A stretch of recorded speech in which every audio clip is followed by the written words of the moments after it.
اعوذ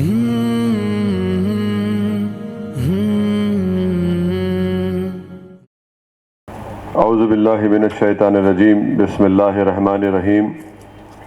السلام علیکم ورحمۃ اللہ وبرکاتہ۔ شنشین بدشریف فرما حضرت میر قطب الدین علی چشتی صاحب، پروفیسر ڈاکٹر سید جہانگیر صاحب، میرے بھائی جناب پیر صابر صاحب، جنرل سیکرٹری جمعیت العلماء، خادم قرآن حافظ عبد الغنی صاحب، سید مجاہد علی صاحب، مولانا عتیق الرحمان صاحب رشادی،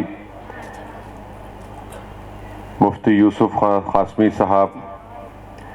مولانا مبین قاسمی صاحب، مولانا سید نظام الدین صاحب، مولانا سید نور الدین صاحب، میں سب سے پہلے آج کے اس اعتراف خدمات کے استقبالیہ کمیٹی کے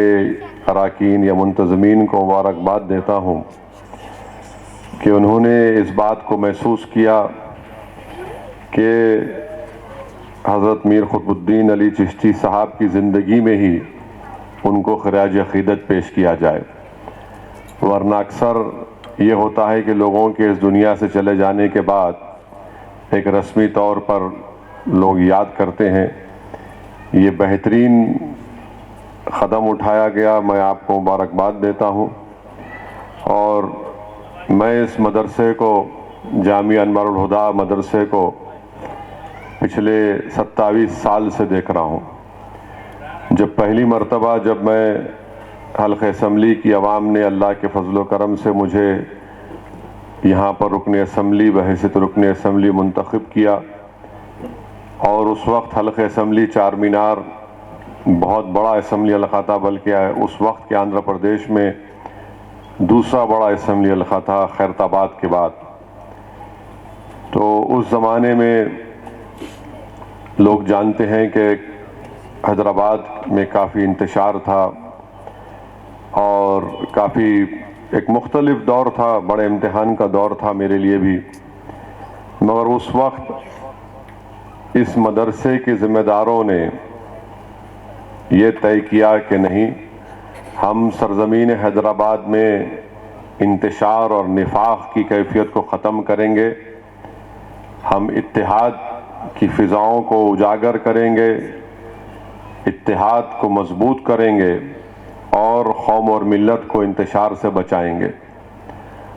اور اس وقت اس حالات میں یہاں پر میں نے چشتی صاحب کو دیکھا کہ کیسے بردباری کے ساتھ اور بہادری کے ساتھ انہوں نے کہا کہ نہیں، ہم یہاں پر انتشار کی کیفیت کو برپا ہونے نہیں دیں گے، بلکہ آپ کے تمام فرزند اس وقت 94 میرے خیال سے سپتمبر یا اکتوبر کا مہینہ تھا، تو میں یہاں پر نیا تھا، برطانیہ سے تعلیم حاصل کر کے آیا تھا، جس کو آپ بول سکتے ہیں کہ فریش تھا، میں ایک دم پختہ نہیں ہوا تھا، ابھی بھی نہیں ہوا ہوں، مگر بولنا یہ چاہ رہا ہوں کہ میں نے اس مدرسے میں یہاں کے تمام ذمہ داروں کو بڑی محنت کرتے دیکھا، بڑی جستجو کرتے دیکھا، بڑی قربانیاں دیتے ہوئے دیکھا، بڑی تکالیف اٹھاتے ہوئے دیکھا، اور خود چشتی صاحب کو میں بذات خود دیکھا کہ کیسا اس مدرسے کو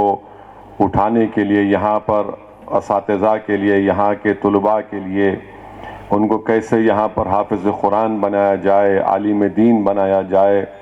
ان کو مفتی بنایا جائے، بڑی محنت، بڑی جستجو کی۔ اور اگر اللہ سبحانہ و تعالیٰ اس مدرسے کی در و دیوار کو اگر اللہ زبان دے گا تو وہ پکار کر کہیں گے کہ اس مدرسے کے در و دیوار میں چشتی صاحب کے نہ صرف آنسواں ہیں بلکہ ان کی محنت اور ایثار اور قربانی ہے۔ تو میں حضرت کو مبارکباد دیتا ہوں، ان کے فرزندوں کو بھی، اور اس مدرسے سے جڑے ہوئے تمام ذمہ داروں کو مبارکباد دیتا ہوں کہ آپ لوگوں نے ایک بہترین اقدام اٹھایا۔ اور سپاسنامہ میں پڑھ رہا تھا، بڑی خوشی کی بات ہے، مجھے نہیں معلوم تھا کہ حضرت کی صدارت میں دارالعلوم بھینسا اور بیت العلوم کاغذ نگر بھی الحمدللہ قیام عمل میں لایا گیا. اور کاغذ نگر تو تلنگانہ کا سب سے پسماندہ علاقہ ہے، بہت پسماندہ علاقہ ہے، یعنی دور بھی بہت ہے. اور وہاں پر بیت العلوم کاغذ نگر کام کرنا، اور پھر الحمدللہ میں تو شاہین نگر میں جو انگلش میڈیم کا معیاری اسکول شاہین ماڈل اسکول سے کھلا گیا تھا، میں خود وہاں پر موجود تھا. تو الحمدللہ دینی تعلیم کے ساتھ عصری تعلیم بھی، اور پھر ٹوئنکل اسٹار اسکول بھی جو چند سال پہلے قائم کیا گیا، یہاں پر معیاری تعلیم دی جا رہی ہے. اور یہ بڑی اچھی بات ہے کہ جو حافظ قرآن یہاں پر ہو کر نکلتے ہیں، تو اگر کوئی ہماری بیٹی حافظ قرآن ہوتی ہے تو چشتی صاحب کی طرف سے ان کو ایک سلائی مشین دی جاتی ہے. اگر کوئی لڑکا حافظ قرآن ہوتا ہے تو اس کو نقد انعام دیا جاتا ہے. اور میرا ماننا یہ ہے کہ مدرسوں کو اس موجودہ فتنوں کے دور میں اور مضبوط کرنا ضروری ہے، کیونکہ لوگ دین سے دوری اختیار کر رہے ہیں. اور بہت سے نوجوانوں میں خاص طور سے یہ سوالات شیطان ان کے دل و دماغ میں ڈال رہا ہے کہ کیا خدا ہے، یہ بھی نہیں. تو اس لیے بہت ضروری ہے کہ ان مدرسوں کو ہم کو اور اپنے رشتوں کو اس سے مضبوط کرنا ہے. ان مدرسوں کو چلانے والوں کو ہماری پوری تائید، ہماری پوری مدد ان کو کرنا ہے، تاکہ یہ جو موجودہ دور میں جس طریقے کے فتنے ہیں، یہی ہماری اصلی خلا ہمارا یہ ہے. ان خلوں کو ہم کو مضبوط رکھنا ہے، اس کی بنیادوں کو مضبوط رکھنا ہے، تاکہ جو لوگ ملک میں یا ہمارے معاشرے میں فتنے پیدا کرنے کی کوشش کر رہے ہیں، دین سے دوری پیدا کرنے کی کوشش کر رہے ہیں، ہم ایسی طاقتوں کو زیادہ آگے بڑھنے نہ دیں. اور یہ میری خوش قسمتی ہے کہ میں اس فنکشن میں آنے کا مجھے موقع ملا. میں تو صرف اللہ سے دعا کرتا تھا اور کرتا رہوں گا کہ اللہ سبحانہ و تعالی قطب الدین علی چشتی صاحب کو اللہ صحت دے، اور صحت کے ساتھ ان کی عمر دراز فرمائے. اور اللہ سبحانہ و تعالی اس طرح کے مدرسوں کو، اس طرح کے جو اسکول قائم کیے گئے، اس کو اللہ اپنے فضل سے نبی کریم صلی اللہ علیہ وسلم کے صدقہ طفیل میں اللہ ان مدرسوں کو صبح قیامت تک آباد اور شاداب رکھے.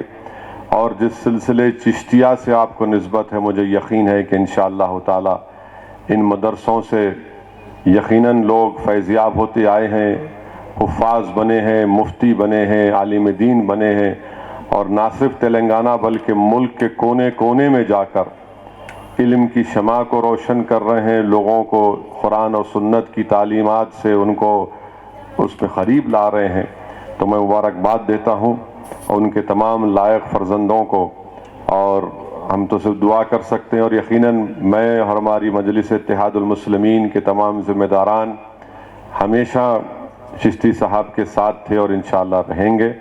اور بحیثیت ایک مجلس کے سپاہی کے میں آپ کے چشتی صاحب کا، ان کے ذمہ داروں کا ہمیشہ شکر گزار رہوں گا کہ سال کے 12 مہینے یا 5 سال یہ لوگ کہاں رہتے، کیسے مشکلات اور تکلیف میں اس مدرسے کو چلاتے ہیں، مگر جب پولنگ کا دن آتا تو وہ ایک بہت بڑا احسان قوم اور ملت پر یہ لوگ کرتے ہیں، اور ٹھہر کر یہاں پر لوگوں کو صحیح راہ دکھاتے ہیں. میں اس کا بھی آپ کا شکریہ ادا کرتا ہوں. تو چشتی صاحب کو بہت بہت مبارکباد. اللہ آپ کو صحت دے، اللہ آپ کے کوششوں کو، آپ جو ایک چراغ یہاں پر آپ جلائے، جو بنیاد یہاں پر قائم کیے، اللہ اس کو آباد رکھے. السلام علیکم ورحمۃ اللہ وبرکاتہ.